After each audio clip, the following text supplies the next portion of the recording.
So I'll call the open board meeting of Tuesday, March the 2nd, 2021 to order. I swalesiam na sietya, I na squalawan kwanasilam nala. We respectfully acknowledge that we are meeting on the traditional and ancestral lands of the Hokaminam people where we live, learn, and play. Looking at the adoption of the agenda, if I could have a motion to adopt. Moved by trustee Thorne, seconded by trustee Kemmler. All those in favor, motion carries. Moving to item 3, minutes of the February 2nd, 2021 open board meeting. A motion to adopt the minutes, please. Moved by trustee DeGroot, seconded by trustee Kemmler. All those in favor, motion carries. Moving through recognition and delegations to the report of the closed meeting. Secretary Treasurer, please. Thank you. The board met in closed session just prior to the open session. There were personnel items, property items, and a report that were reviewed. The board did not conclude their business and will resume closed session following the open. Thank you. Moving to item 6, old business action list. If you'd like to bring that up, Secretary Treasurer. Thank you. I will.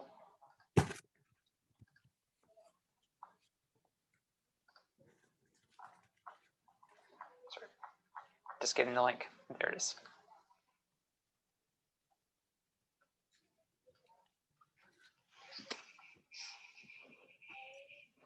Are there any items that the staff would like to update us on?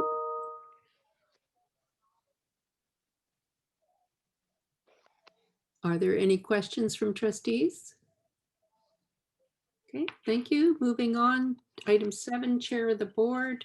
The first is the item on the 2021 partner liaison session 2. You recall we had session 1 at the last meeting, and since then we've had the board chair, superintendent, and secretary treasurers again join the Ministry of Education staff for session 2, which was devoted to the framework for enhanced learning. The new information was the continuous improvement program. And what it means is after boards submit their framework, the ministry will work with boards to build capacity. There are 4 levels in the program. First is communicate, which is to provide leadership, share promising practices and lessons learned, and offer support from the ministry.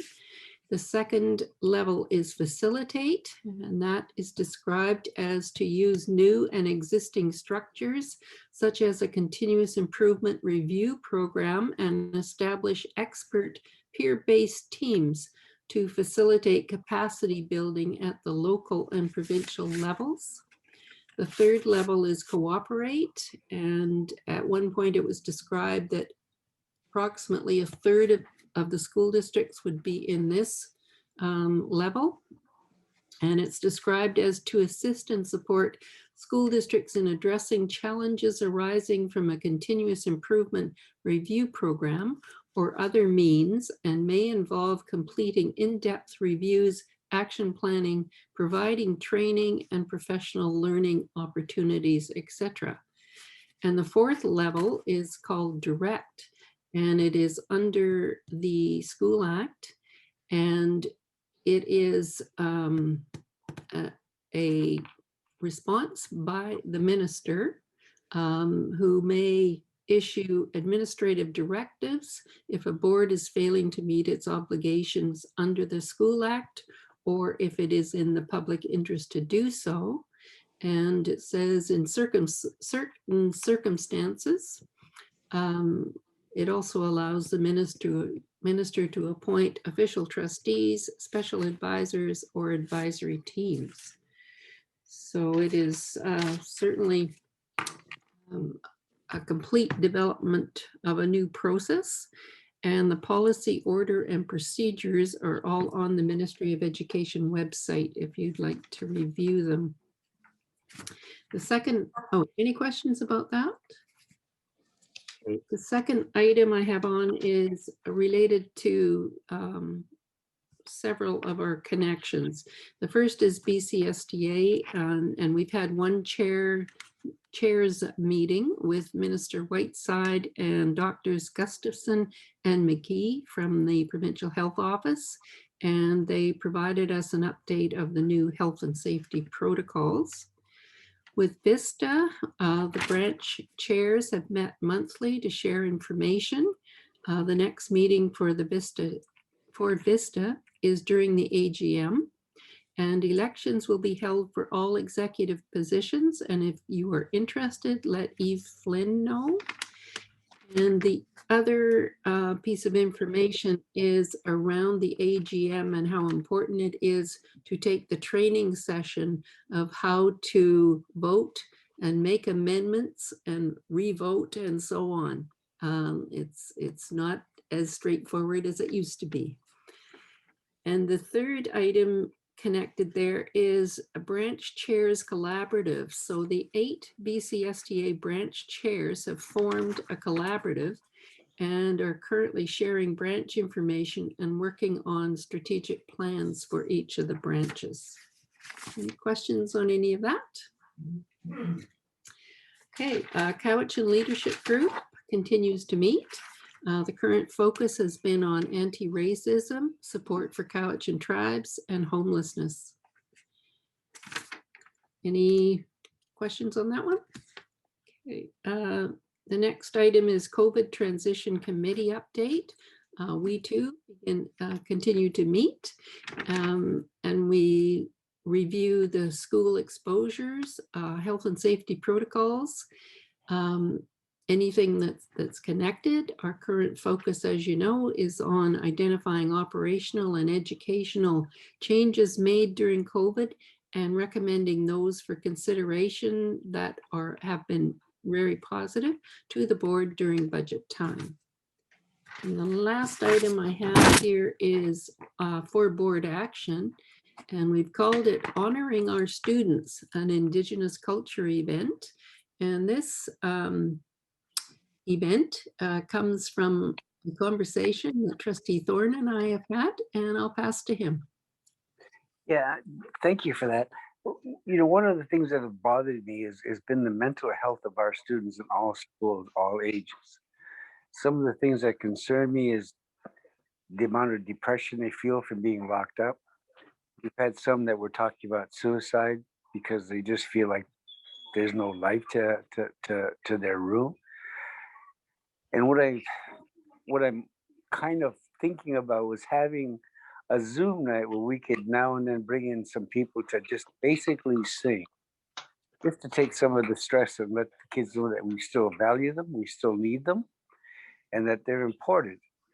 So in talking with some of the Sinqua people, talking with Tafadzwa and some of the powwow people, you know, we're looking at doing little half-hour, 40-minute shows, whatever it takes, from different locations, of course, because of COVID, where we could film them and then show it on a maybe on our website or something. I just want to see how other trustees or anybody else listening feels about this, because I am very, very concerned. Thank you, Trustee Thorne. Any questions or comments for Trustee Thorne? Trustee Croft? Well, I just think it's an elegant, effective idea that has a certain simplicity to it, and it's very human. And I'd just like to thank Trustee Thorne for putting things in motion, and to you, Candace, as well. Thank you. Thank you. So Trustee Thorne, would you like to move the motion that is suggested? I would definitely like to move that. Thank you. So the motion moved is that the Board of Education of School District 79, Cowichan Valley, with the assistance of district staff, host an Indigenous event to celebrate Indigenous culture and to support youth mental health. Is there a seconder for the motion? Seconded by Trustee Croft. Any discussion? All those in favor? Motion carries unanimously. And the last item, which is not on the agenda, but just a lot of fun, is our Pink Shirt Day. And so we just wanted to share with all of you and us. Here we are supporting anti-bullying. And then we look pretty good, I think. I think so, yes, Yes. Rob looks like a biker. he does. But he's got his pink shirt on, so that's the most important piece. Thank you. Okay, moving to item 8, Superintendent of Schools. Thank you very much. I want to start by just providing a personnel update with regard to our District Principal of Human Resources. I'd like to welcome to our district Margaret Olson. She will be starting in the role as of April the 15th, and she will be led and transitioned through the process into that role by our current manager, Roma Menvez. So she brings a wealth of experience with her from the educational sector, her knowledge as a past district principal of human resources, and a current director of instruction of inclusive ed will certainly be an asset to our district. So I look forward to introducing her, most likely at the May board meeting. I'd like to move on to the Cowichan Secondary School replacement update. We had the privilege as a district leadership team to work with our 3 proponents from Yellow Ridge, Kinetics, and Urban One. And in that process, this is the first set of 3 sets of meetings before we choose which one of these construction companies will actually be granted this particular grand event of building the replacement of Cowichan Secondary School. And so it was very informative, and they are certainly looking at our standards of our requirements. And they also had the great opportunity to spend an hour with our Cowichan cultural representatives to speak further around architectural and design, as well as culture. And so, like I said, this is the first set of 3 sets of meetings that we are to have before we will choose which one of these proponents will be the builder of our new replacement of Cowichan Secondary School. If there aren't any questions, I will move on to item 8.1.3. Presently, right now, we have a strategic plan, and we also need to look at how do we measure our success related to that strategic plan. And so I know the board knows that we have a framework of enhancing student learning, and that comes with a ministerial order in how we actually monitor the success of our learners across our system.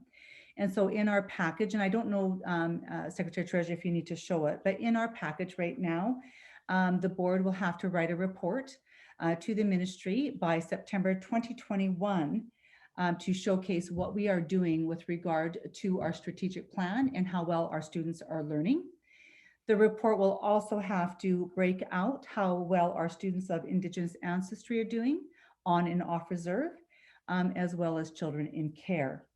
And so presently right now, we will be monitoring how well we're doing. We have an annual survey that is homegrown to Cowichan Valley School District. And this annual survey will go out to all of our personnel.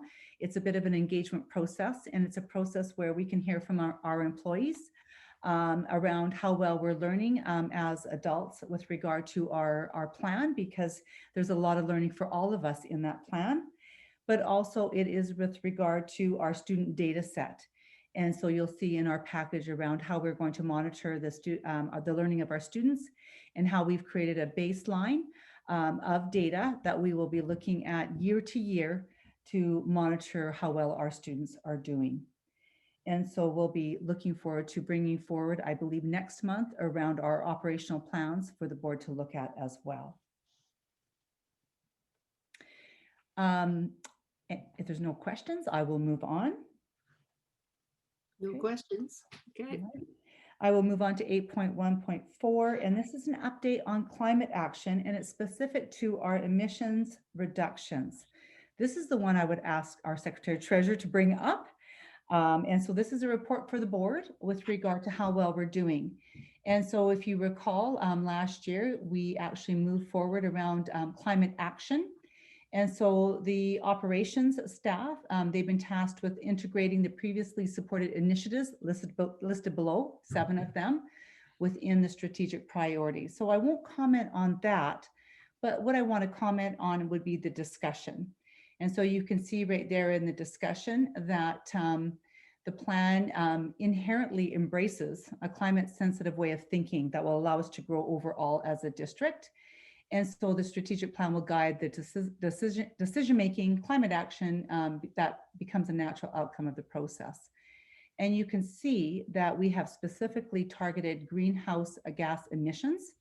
And those reductions have been through some projects that are boiler replacement at École Mont-Prévost, as well as some heat pump projects underway at our district office maintenance and transportation buildings. And so you can see that those things have allowed us to actually achieve an anticipated 96% reduction of greenhouse gases. So that's something that we're doing quite well. But I think, sorry, Jason, could you move that down a bit? I think the important parts here would be around some of the other climate friendly initiatives that are underway, because I think these are things that the layperson can maybe understand a little bit more than the top part of this report. But it's around the rehabilitation of the Friendship Forest. It has been postponed, but I know that's something that we want to continue to act on. In addition to that, we're very excited to announce that we are going to be receiving our first electric bus. And so that should be coming very soon to our bus transportation yard. And I know that's something that we'll all want to admire and look at, and maybe even take a bit of a tour if we can do that in a COVID-friendly way. And then thirdly, down below, we also have a partnership with the Nanaimo Regional District. And we have acquired enough composting bins to support a district-wide composting program. And we're anticipating to get that underway in the very near future. And then I think lastly, this is something that we're looking at installing outdoor learning spaces to increase the access to natural play. So it's not just about maybe outdoor educational classrooms, but how do we actually initiate the natural play spaces that maybe are not the plastic playgrounds, but rather some of the natural ways that we can have kids play out of doors, which is very helpful and around initiating garden spaces and certainly having those conversations revolve around us. So that's a bit of an update from the emissions reduction. And if there are any difficult questions by any trustees today, I'm probably going to invite in our Director of Operations to maybe potentially respond to them. Any questions? Trustee Doman? Yeah, I have one more so about the new school. When you talk about more outdoor spaces and stuff like that, we had a conversation about the new school and that schools they're trying to get away from these outdoor spaces because of the difficulty of policing them. Will we be looking at revising that and looking at outdoor spaces for our new school? So- Very good. Yeah. Sorry. Mhm. Yeah, the board chair. You know, we have been certainly speaking about that. And I think that part of the design that these proponents will be looking at will be around security. And so I think that we certainly want to look toward that, but we also have to balance those initiatives with security of our buildings and our personnel and of course our students. And so I think that's something that we do have as we move forward around the replacement of Cowichan Secondary School. I do know that we have a committee and or a group that's all around safety and in terms of keeping that at the forefront. Thank you. Any further questions for the superintendent? Okay. Thank you. Okay, I'll just move on to 8.1.5, 2021 graduation and district year events. And so in your package today, you have a list of some of the tentative year-end events. And you can see that some of them are tentative. And I think that with the restrictions going on, I think it could be potentially another year where we have school-based staff who have to do some adjustments along the way in terms of how do we actually conduct some of these celebratory events, which to me is that culmination of those 13 years of schooling for many of our learners. And so we're optimistic and we're hopeful, but you can see from this, this list They are there for you to maybe place in your calendar, and certainly look forward to doing what we can to support these celebrations. And then I also want to make a comment with regard to that. We are proposing June 14th for the district retirement event on that list. And so I'd like to propose that, if I could, to the board, if that is an evening that works for this group. Are there any comments about that date? It was June the 24th, was it, Superintendent? It's June the 14th. Oh, 14th, pardon me. Looks Thank you. good. Trustee Croft? That works for me. If we can't have it, what do we do? Last year we had a Zoom retirement, so. Okay. we would Sorry, do- I yeah. remember now. Thank you. Is there anyone with difficulty with the date of June the 14th? Okay, looks like it's a go. Thank you. Okay, and then lastly, I just want to share that there is a memo in your package from the Director of Instruction, where it invites all trustees to be guest judges at our secondary schools district scholarship presentations. There was a motion where I know many of you were interested in being part of that selection process. And so judging may look very different than past years due to the pandemic. However, just so you're aware and ready to go, if indeed you want to take the Director of Instruction and those schools up on that invitation. And the schedule has not been finalized, but we anticipate that some of the presentations may extend beyond the scholarship week, which is May 10th to the 14th.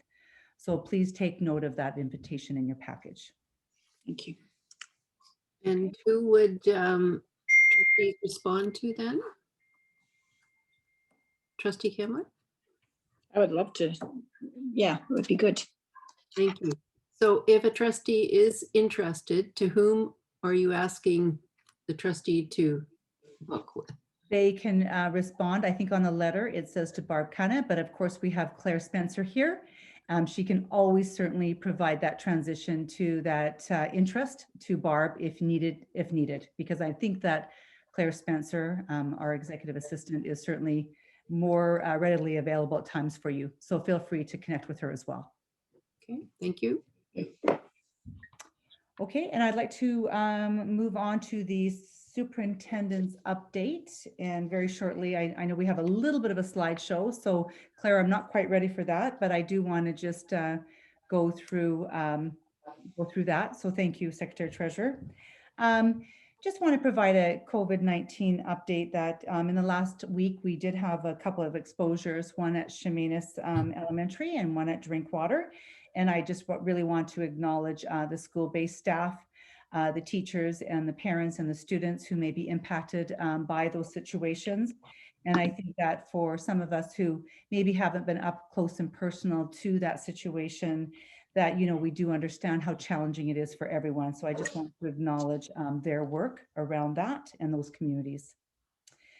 Moving on to maybe a more brighter kind of comment, I want to talk about that we now have Hulkaminum for Kids. And so Hulkaminum, we've always had Hulkaminum for Kids, but now we have it via Zoom. And so every Monday, we have Dolly Sylvester providing optional lessons for all of our learners. And you would not believe the numbers of students who have been participating. So we have 600 to 700 students that have been participating on Hulkaminum for Kids via Zoom with Dolly. And so I think it's quite another exciting initiative that showcases what we can do and some of the things that we want to pull out of this pandemic and certainly keep for a future activity, because that has had great impact on so many kids across the K-7 level. And also there's grade 8 to 12 that happens as well. So Mondays is full of Hulkaminum for Kids. Secondly, we also have Indigenous knowledge sessions for staff, and that includes you. And they happen on Wednesdays, Thursdays, and Fridays. And if you ever want to join, you're welcome to do so. And I have to say, we have some staff members who are becoming, you know, quite proficient at Hulkaminum, and I wouldn't be one of them, but I do know that we have some star students at the district office who are doing a fine job around learning Hulkaminam. So a shout out to them. Then moving on to, we've had the First Nations Indigenous Outcomes team come from the ministry. And so they've been working with us. And the last time they've come with some great conversations around Indigenous student achievement. How are our educational outcomes changing? What data are we tracking? What areas are we currently still struggling with regard to improving First Nations student outcomes? The last time they were here, we did invite 4 administrators to the conversation to add that school-based conversation. So just an update with regard to that team. And then moving on, we have the Catalyst event. And I know I spoke about this last month, but it is around the 2021 Drama Challenge. And so this year it is a 2-part challenge with a prepared scene submitted a week before the Improv Challenge Day. So we will have the competition day coming up. And so grades 4 and 5, they submit their piece as of today. And then on March the 9th, it is the competition day around Improv Scene Day. And then grades 6 and 7, they submit tomorrow and they have their competition day on March the 10th. So that's exciting opportunities for some of our kids who love drama. And then I want to talk about Ministry of Education Enhancing Student Learning Framework learning session. Our very own Secretary Treasurer, he was one of the leaders on that one given day on February the 25th, where we talked about system-wide efficacy, alignment of financial and operational plans. And he was one of our panel members out of 3. And so I know he got some great feedback and from one of his colleagues, another Secretary Treasurer, that he was very engaging, and we all know that. He's a fantastic storyteller.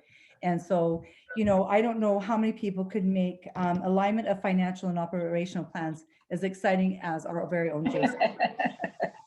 So I want to thank him for participating and leading the province around that work.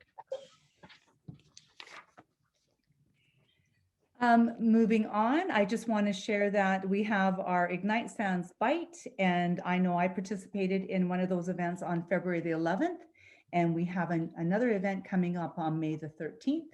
So we're still doing our best to provide professional learning opportunities for all of our educators across the system. And another shout out to our learning coordinator team who do an excellent job with keeping the learning at the forefront. Moving on, just an update around, again, I think I may comment that the student learning survey is out. It is the survey that we on with our grades 4, 7, 10, and 12. And it again is open until April the 30th. And so this is where we hear from our students, how well they're doing. And again, this is part of our framework for enhancing student learning. So we certainly want to promote that so that we can hear from our students and our parents in terms of their thinking, how well we're doing overall as a learning organization and a community. And now we're going to get to the fun stuff, which is around sharing some of our photos, what's happening across the system. And so this is, and I think Jason, you're the one who's going to be bringing up the photo shoot. But please follow along because they don't all have pictures, Jason. So we're going to start with Cowichan Secondary. And this is the Random Acts of Kindness Compassion Week Pink Shirt Day, February the 24th. So Cowichan Secondary, they implemented their Kindness Week during Pink Shirt Day with the following. On Monday, they had Acts of Kindness cards. On Tuesday, they had Throw Kindness Like Confetti activity on Post-its and created a kindness board at the front of the school. On Wednesday, it was Wear It Wednesday Pink Shirt Day, spreading awareness to stand up and support for anti-bullying, and pink masks were handed out at their front doors at the beginning of school. On Thursday, they had music trivia, which was Happy and Kind music trivia. And Friday, they had Pay It Forward Friday. So that was Cowichan. Now we have Francis Kelsey. So Francis Kelsey, they had their Compassion Week. And if you take note of that photo, it has Anti-Hate Day on Monday, and then they had Environmental Day on Tuesday. They had Pink Shirt Day on Wednesday, and then they had Volunteer Day on Thursday and Rainbow Day on Friday. So they focused on the acts of kindness with a Compassion Week as well as that Pink Shirt Day. There were lots going on at the school, all coordinated by our student leaders, peer counselors, and staff leads. And so you can see the pictures of displays from around the school. And of course, we hear about the great work that they do usually at our DSAC meeting. At CVOC, students and staff made tie-dye shirts with hearts for Pink Shirt Day.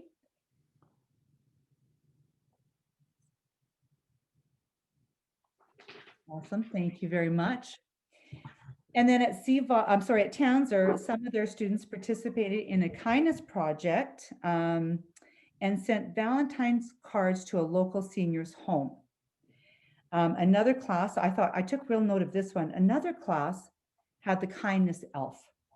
And the kindness elf, where the class performed feel-good songs for other classes, picked up garbage on school grounds, and did odd cleanup jobs within their cohorts, and sent hot chocolate for staff members. And I was thinking overall when I heard about that opportunity that we maybe need to get a kindness elf that maybe does sprinkle some nice kindness across the entire district.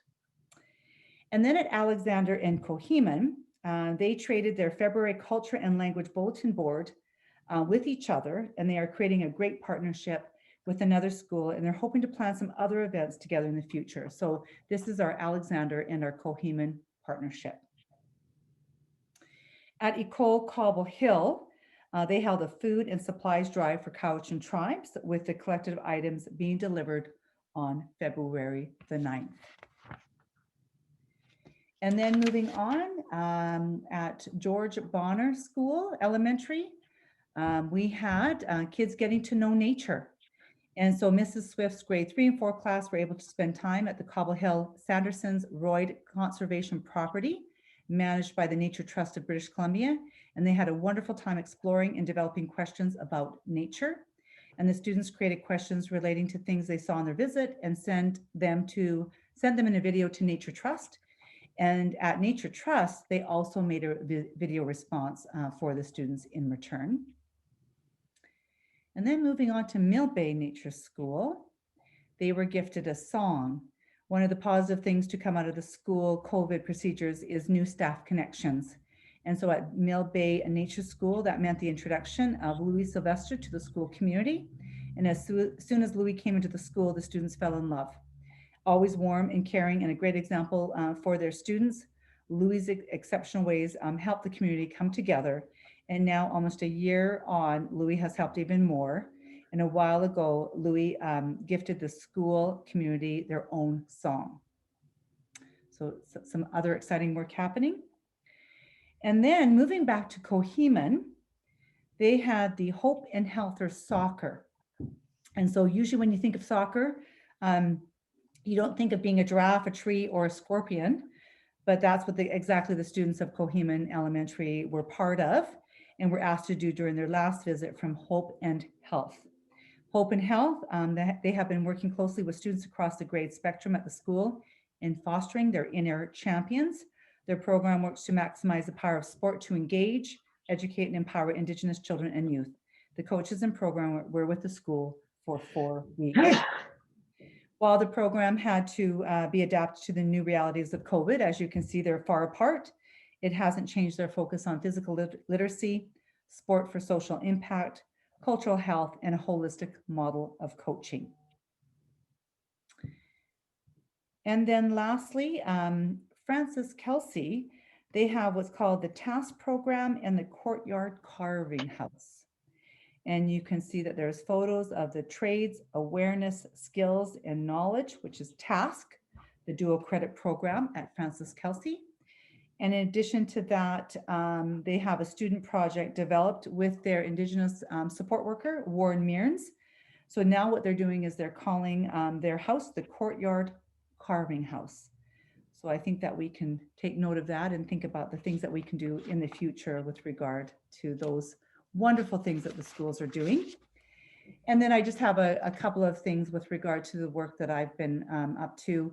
I have participated in the BCSSA Equity in Action Anti-Racism workshop that occurred on February the 11th, where I got to be part of a 1-hour workshop led by Beth Applewhite, who is a district vice principal in Burnaby, and her title is Equity, Diversity, and Inclusion. And so I was part of that wonderful opportunity. And I also engaged with the VIU Citizens Speaker Series on February the 10th, where we heard about the Vancouver Island perspective on the In Plain Sight. And this was addressing the Indigenous specific racism and discrimination in BC healthcare report. So I had the great opportunity of listening to Dawn Thomas, the Associate Deputy Minister for Indigenous Health with the BC Ministry of Health in addressing Indigenous specific racism and discrimination in the BC healthcare. So that was an excellent series to be part of. So if there aren't any other questions, I'll move on maybe to our next topic. No questions? Okay. I would like to, if I could, ask Claire to promote Mike Russell, our Director of Communications, to speak on the feedback with regard to the 3-year school calendar. And a briefing note that's in the package for our trustees.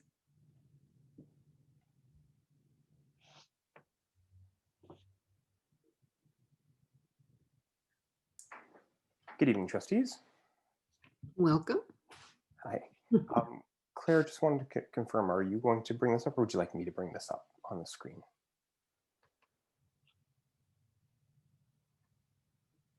I'm not prepared to bring it up, Mike. I think I if you will. can take control. Yep, you betcha. Let me just bring it up here.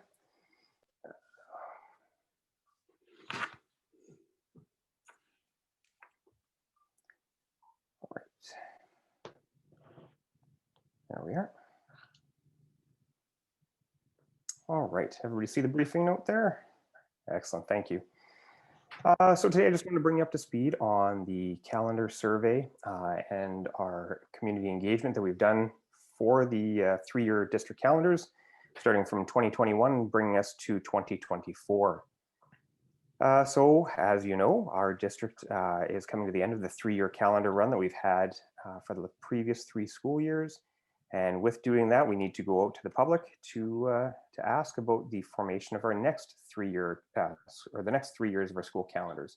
So unlike some districts, we do this in a 3-year section, so we don't have to continually do this work every year and to make it easier to plan for the years to come. So we, led by Associate Superintendent Cheryl Coors, we developed our plan to go to the community with these 3 calendars. At the last board meeting in February, the board approved the engagement strategy, which was to go out to the community with a survey that was heavily promoted and to ask their feedback on the 3 different calendars. So we did that starting on February 2nd, and that led us to, at last check, 126 responses to our survey. So now, of the 126 respondents, the majority of them identified as parents or guardians, being 76 of those, followed by CUPE staff, 31, and teachers at 12. So then we went through and asked the respondents if they were in favor of each of the year's calendars. So that started with the 21-22 calendar, where 59% stated they were in favor, 13% holding no opinion, and 28 stating they were not in favor. Now, most comments centered around the spring break and district closure week, with a majority of those comments stating that they would prefer the break to be offset from other districts. So when we started this process, there are some comments that seemed to balance that a little bit, but we definitely saw towards the end that the request from the community was to have our spring break offset from other districts. And I'll talk about that a little further on. For the 22-23 calendar, 61% stated they were in favor, with 14% holding no opinion and 25% stating they were not in favor. Again, those comments were very similar to the calendar in regards to the spring break and district closure weeks. Then for the 23-24 calendar, we had less people say they were in favor with 51%, but 21% held no opinion and 28 stated they were not in favor. Now, again, those comments were mirrored about the spring break and district closure weeks. But many also stated their concern for winter break starting so close to Christmas and asked the board for consideration of that. So we do know that last year the board passed a motion to have spring break in line with the majority of other districts in the province due to logistical and emergency planning issues that arose this year or last year during the onset of COVID-19. So we had some issues with the planning around that. So in the 2023-24 school year, the dates for the winter break are determined by the collective agreement that's held between the board and the teachers union, and such they cannot be changed. So respondents were then asked to help set the days for our non-instructional days by giving their preference for what day of the week those should fall on. And they were given the range between Monday, Tuesday, Wednesday, Thursday, and Friday. So respondents were asked to select all that applied to them. And then in order of their preference, those days were 73% for Friday, 49% for Monday, and Wednesday at 6.4%, which was the next highest. So definitely a preference for Friday and Monday. And in the provisional calendars that Associate Superintendent Coors did, we have 4 of our 6 non-instructional days are placed on Fridays, and 2 of the 6 are placed on Mondays. So actually very much in line with that percentage. So the majority of the respondents were in favor of holding, or holding no opinion on the calendars. The board can look favorably on the respondents and the information they received through this survey. So I have a recommended action for the board if they want to consider approving the 3-year calendars as presented, and then direct staff to prepare the final documentation to submit to the Ministry of Education by March 31st, 2021. Thank you very much for your report, Director Mike. And we can come back now and see if any trustees have any questions before we let Mike be released. No questions. So thank you very much for all your work and for your presentation. We appreciate it. Thank you. Okay, so trustees, we have a suggested motion. Is there a trustee who would move that motion? Trustee Thorn? Moved by Trustee Thorn, seconded by Trustee Croft. Any conversation on the motion?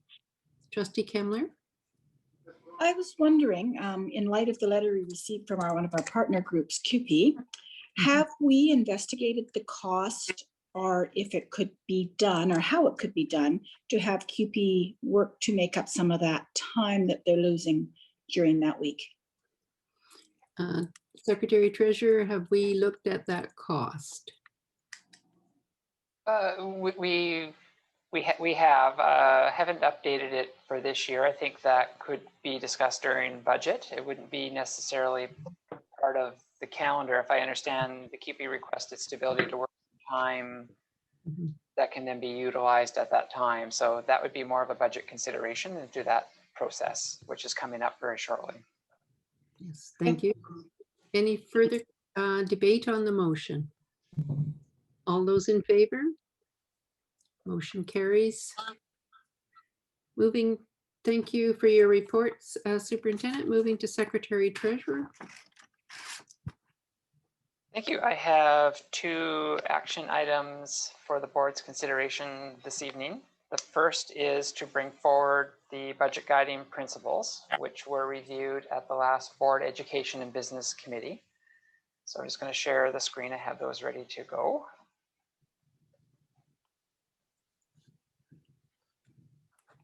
So they were revised.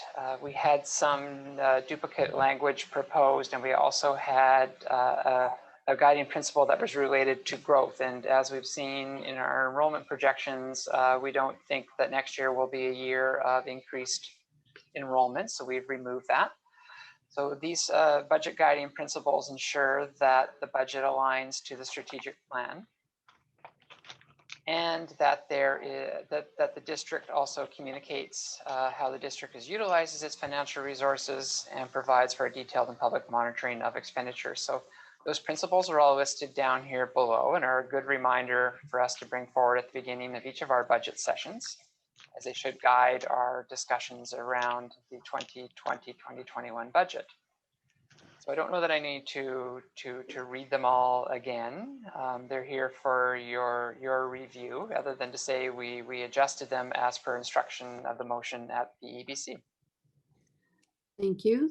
And okay, so there's a suggested motion for us to adopt the budget guiding principles. Is there a trustee who would move that motion? Moved by Trustee DeGroote, seconded by Trustee Kemmler. Any debate on the motion? All those in favor? Motion carries. Moving back to Secretary Treasurer. Thank you. My second item is to bring back an amended federal Safe Return to School Fund budget. The board has now received its final number for the resources that are coming through that fund from the federal government. There were 2 installments with 2 holdbacks, so that's why it took this long to actually get the final number published. What we also noticed that we were spending at a lower rate than we had originally budgeted in a number of areas, and I'll bring up the report here.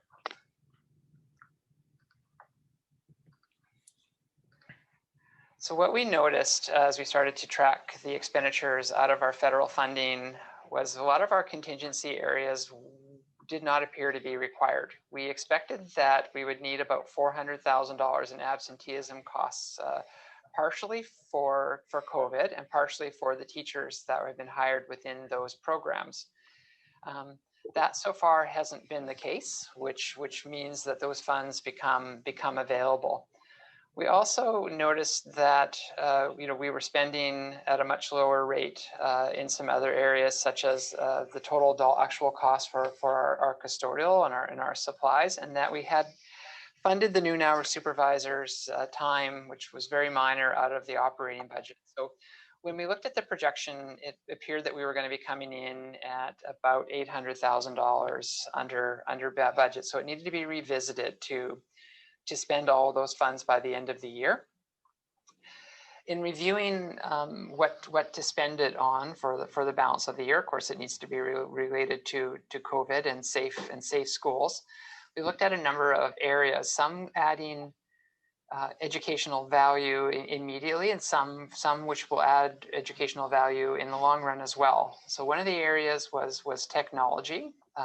We have a lot of our equipment that's currently out supporting remote learners, leaving that equipment not available at the school. So we're looking at adding to the tech budget, also to support the district distributed learning program, which has grown significantly. I know when we reviewed our enrollment from September, we saw that number go up almost double.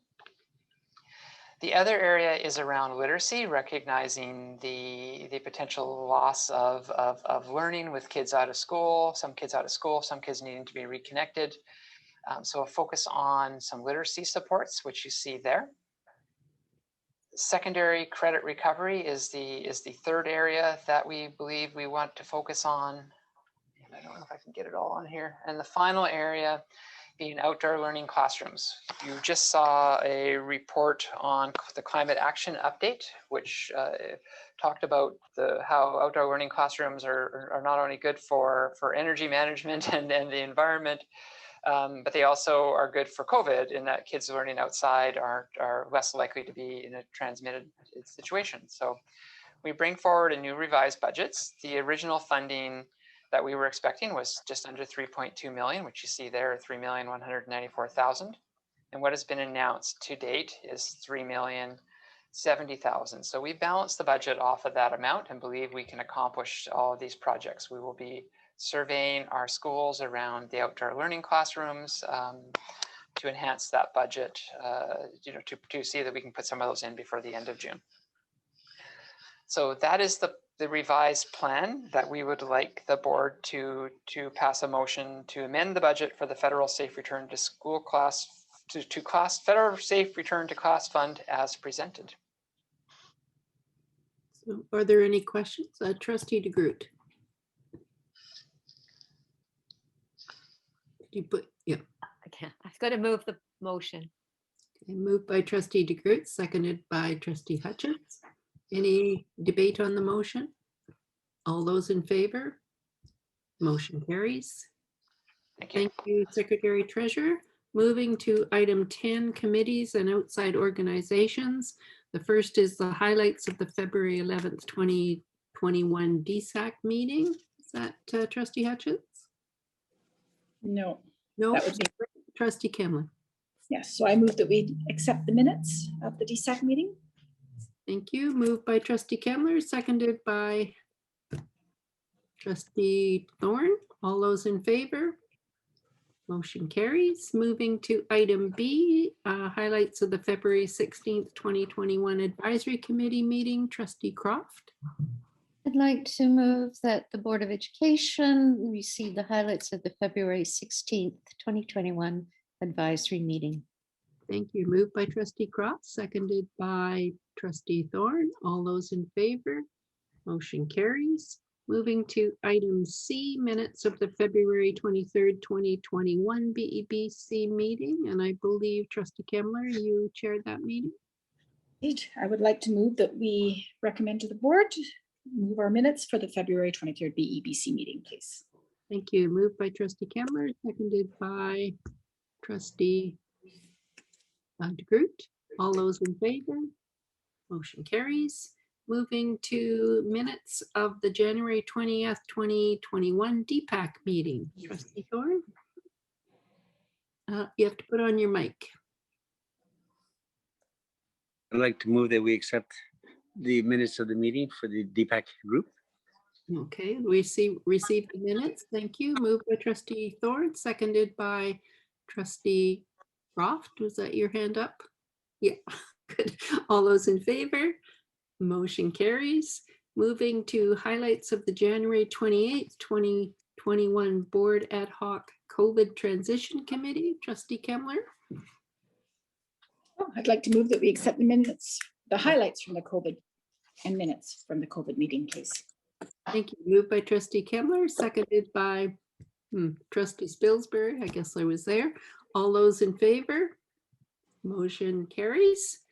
Moving to minutes of the January 29th, 2021 Early Learning Committee meeting. Trustee DeGroot. I move that the board receive the minutes from the Early Learning Committee. Thank you. Moved by Trustee DeGroot, seconded by Trustee Thorne. All those in favor? Motion carries. And the next item is also yours, Trustee DeGroot, for the February 20th, 2021 Provincial Council meeting. I move that the board receive the minutes of that Provincial Council meeting. And please note my notes about being able to vote at those meetings. We are going to have to practice. Thank you. Moved by Trustee DeGroot, seconded by Trustee Croft. All those in favor? Motion carries. And moving back to Trustee DeGroot for February 26, 2021 Early Learning Committee meeting.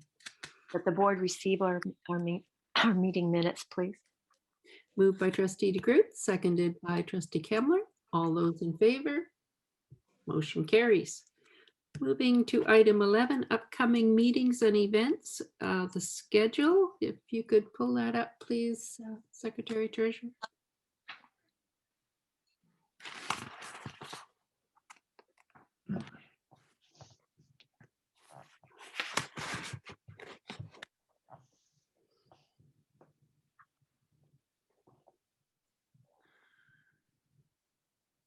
So are there any comments from staff or questions from trustees?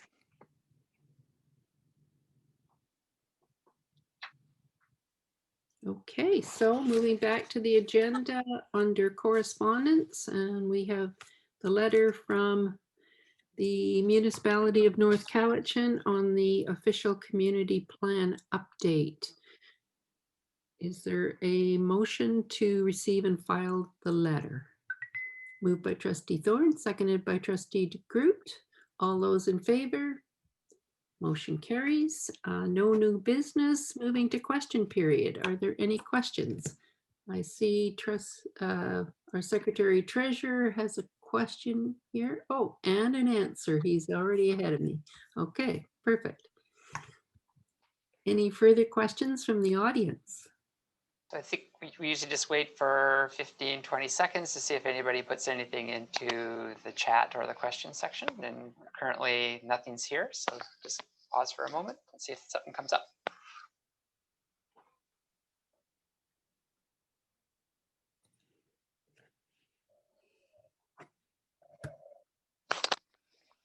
Okay, it looks like we don't have any questions this evening, so I'll ask for a motion to adjourn.